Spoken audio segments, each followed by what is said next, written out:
multiply the radicals, and then simplify. So recall that we have a product rule for radicals that says that the square root of a times b is equal to the square root of a times the square root of b. And we can also use this in the other direction. The square root of a times the square root of b is equal to the square root of a times b. So then the square root of 2 times the square root of 32 is equivalent to the square root of 2 times 32. That's the square root of 64, which is 8. Exercise B. The square root of 5 times the square root of 5 is equivalently the square root of 5 times 5. That's the square root of 25, which is 5.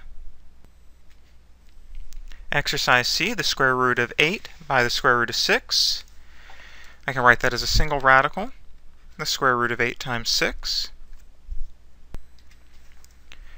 which is the same as the square root of 48. Now, 48 is not a perfect square, so instead what we'll do is try to determine if there are any perfect square factors. 48 is 16 times 3. And breaking that up using the product rule again as the square root of 16 times the square root of 3, this is equivalent to 4 times the square root of 3. Exercise D, the square root of 2 times the square root of 20. Again, I can write that as the square root of 2 times 20, which is the square root of 40. Again, 40 is not a perfect square, but 40 is 4 times 10, where 4 is a perfect square factor. And breaking up that as two square roots, the square root of 4 times the square root of 10.